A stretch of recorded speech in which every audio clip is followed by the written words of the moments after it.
Which of those four is it when you talk to him about Tupac?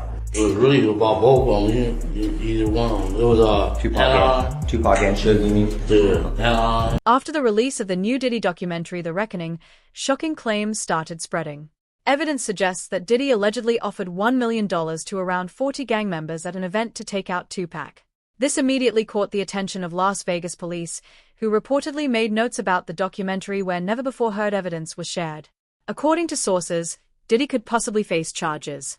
This is something 50 Cent has been pushing for years, even before the documentary.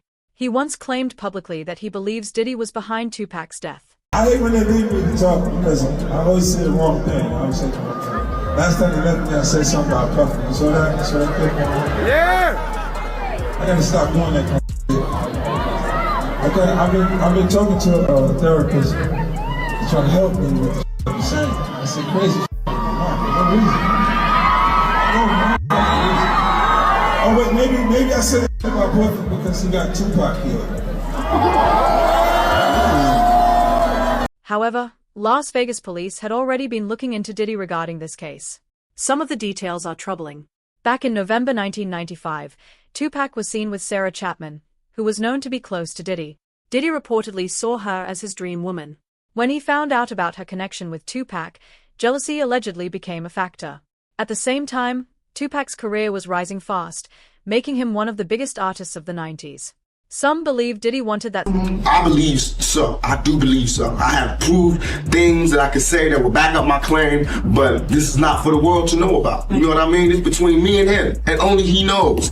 So every time he say it didn't happen, or that's the only thing that made this become an issue to everybody. I was acting. Who gets shot 5 times in acts? Oh, I didn't get shot 5 times in their vision. I only got shot once because they found the book.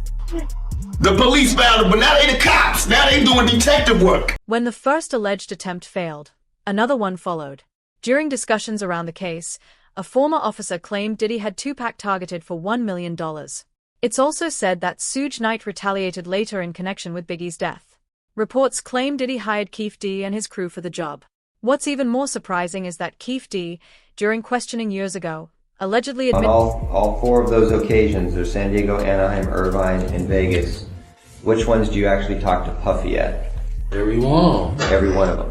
Which of those 4 is it when you talk to him about Tupac? It was really about both of them. Either one of them. It was Tupac and Suge, you mean? Yeah. With these rumors circulating, Diddy later appeared on The Breakfast Club for an interview. When asked directly about the allegations, things quickly became uncomfortable. Now, it was this documentary that claimed, which we know wasn't true. Yeah, check this out. We don't talk about things that are nonsense. We don't even entertain nonsense, my brother. So we not even going to go there, with all due respect, but I appreciate you as a journalist asking. Thank you. Because listen, 7 years ago, I'd have been like, yo, did you hire somebody? But no, you do it like a journalist. Yeah, no, I mean, we wouldn't even get into nonsense like that. You know what I'm saying? It's nonsense. Which we never believed, by the way. Yeah, thank you. Diddy dismissed the claims, saying they were nonsense and not worth discussing. He avoided going deeper into the topic and made it clear he didn't want to entertain such accusations, even though the interviewer tried to press respectfully. He died because all these guys sold him this lifestyle idea, but he wasn't it. He couldn't fight. He had no athleticism. He didn't know how to shoot. He wasn't that guy, but he started to believe it. He method acted it. 100% method acted it. Despite that, newer reports suggest Diddy's name has appeared multiple times in legal filings related to the case. Keefe D, who was allegedly involved in organizing the hit, claimed it was done based on Diddy's request. Meanwhile, a writer who worked on Tupac's biography suggested Tupac wasn't truly involved in street life the way people believed, claiming he was playing a role and didn't have real experience with weapons. Tupac, though, in regards to Tupac, I heard a story, did you give him different advice that night on where to go? I didn't give him no advice. Right. We wasn't seeing eye to eye. Right. So saying during the Tyson. Yeah, this incident that I'm explaining to you right now was the day before that. Okay. So when they got to Vegas, they went their way, I went back. I mean, when we got to LA, they went to Vegas and I went home. That's why I wasn't in the car with them. Last time me and Tupac was on the same page. And I did an interview with Angie Martinez, and she asked me, how did I feel about Puffy and Biggie? And I told her that I like their music and I want to do music with them. Bro didn't like that, Tupac didn't like that, so we had a misunderstanding. So on the flight back to LA, I didn't feel comfortable around them for what they had did, as far as I didn't let my security ride with me. So to protect myself and to, you know, prevent from happening, I slept under a blanket with the knife and the fork just in case something was to go wrong, but it didn't. As the investigation continued, it became clear that if Diddy was involved, he may not have acted alone. Another major name that came up was Suge Knight. This connection made people revisit an old leaked lyric from Eminem, where he hinted at Suge being responsible for the deaths of major rappers like Tupac and Biggie. Some now believe both Diddy and Suge could have been involved, possibly working together while trying to shift blame onto others. Say a week before he died, we was best of friends. 2 days before he died, I don't think he liked me. Why? Because we was in New York, and it happened. New York, they shot at me and did all kind of shit to me, like just the worst you could think of. And I forgave him. And when did an interview and was asked, how do I feel about Puffy and Biggie? And I was like, I like it. I want to do some music with him. And I just rubbed Cuz the wrong way, like tried to kill me, out at you, and you talking about you want to do a song with him. I wasn't thinking about his emotions. I was thinking about the way I felt at the time. I wasn't into no controversy. I liked his music. They was our friends. We was all friends at one point. There's video footage of all of us hanging out. One theory suggested that Snoop Dogg might have been set up to take the blame. Being a well-known figure connected to street culture, it would have been believable. Interestingly, Snoop later revealed in an interview that he was supposed to be with Tupac around that time but wasn't in the car the night the shooting happened. And their entourage went to the Mike Tyson at the MGM Grand. Keefe D and his nephew, Orlando Lane Anderson, and 2 of their friends were also there. Keefe D told LAPD Detective Greg Kading more than a decade ago, in a proffer that couldn't be used against him, the shooting was retaliation after Tupac jumped Orlando and up at the casino. Surveillance cameras recorded the fight. Tupac was angry that Lane had stolen his necklace years prior in Compton. Tupac, Suge Knight, and the entourage left the casino quickly. Snoop explained that he and Tupac were not on good terms at that moment. He said they had gone separate ways, which is why he wasn't present during the incident. This raised further questions as the situation unfolded just days before Tupac was attacked. About Tupac's concert at the Club 662. Members, including Orlando and Keefe D, jumped in their white Cadillac and started cruising the strip looking for the offender. Before long, they finally spotted Tupac's caravan. At the intersection of East Flamingo Boulevard and Koval Lane, the white Cadillac pulled alongside the black BMW with Suge on the driver and Tupac on the passenger seats. The back window of the Cadillac rolled twice in the chest, once in the arm, once in the Because of his background and connections, police also looked at Snoop closely. Some people believe he may have heard about the alleged bounty placed on Tupac and chose to distance himself. Reports also suggest that Tupac and Snoop had a serious disagreement before everything happened. And Bubble Up was the driver, and Baby Lane and Freaky were in the back seat. We was just all in the car together.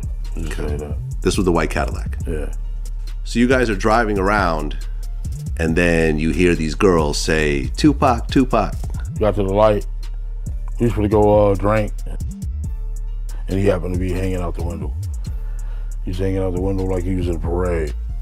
Tupac? Yeah, he was. So what happens next? You said that as you're driving up towards the BMW, with Suge driving and Tupac in the passenger seat. The actual incident took place on September 7, 1996, in Las Vegas. Tupac was there with Suge Knight after attending a Mike Tyson fight at the MGM Grand. You said that as you're driving up towards the BMW, with Suge driving and Tupac in the passenger seat, and you said that Tupac pulled out a... It looked like he was reaching, yeah. Yeah, it did. Okay. Yeah. Did you actually... No, once he got to reaching, I got to ducking. So someone from your car That's what happened. started at Tupac and Suge. Security broke up the fight, but tensions were high. Later that night, Tupac and Suge left in a BMW heading toward a club. At the same time, Baby Lane informed his group about the earlier fight. Since he was connected to Keefe D's crew, and knowing about the alleged bounty, they saw this as an opportunity.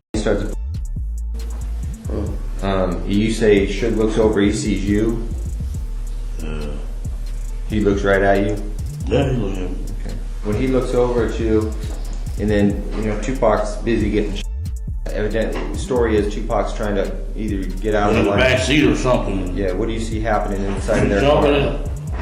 I seen him going Suge head. I thought he was. So Orlando across Dre? He leaned over on the window. We rolled down the window. As Tupac's car stopped at an intersection, a white Cadillac pulled up beside them. Inside were members of Keef D's group. According to later statements, they recognized Tupac and approached the vehicle. I hate that happened, dog. You know, I really do, man. Because it took a lot of people's lives, dude. Hate that happened. Probably to God. I feel that was wrong, man. It was just purely wrong. You know what I'm saying? I wish it had never happened. You know what I'm saying? That's my opinion on it. It never happened, dude. Keef D later described the moment, saying Tupac was visible through the window. Shots were fired from the Cadillac into the BMW. It was later claimed that Baby Lane was the one who carried out the shooting. Turns out when I talked to Tupac's longtime mentor, political mentor, former Black Panther Chokwe Lumumba, who was his first business manager, he's told me, I basically asked, well, was Tupac only pretending to be in order to appeal to gangs and politicize them? And he said yes. And that was part of his thug life agenda that he came up with his imprisoned stepfather, Tupac Shakur. And so Tupac was just using that in order to get the and the leaders to call peace truces, first in Los Angeles, then throughout California, and then throughout the country. And that was why he was pretending to be this type. And really, he was just an intellectual prodigy. Authorities initially struggled to identify those responsible, although they suspected Keef D early on. Years later, he admitted details about the incident. However, Baby Lane was never charged because he died in an unrelated incident a couple of years later. Well, if you ain't ready for it, get on the sidewalk. One last question. Nobody knows. Y'all good? Yeah, we good. Thanks a lot, man. We good. As more information surfaced over time, Keef D reportedly expressed regret about what happened. Still, many details remain unclear, and the case continues to raise questions. That's Pac, man. He was the outlaw. And Reg from Holla Back is trying to be friendly and get autographs.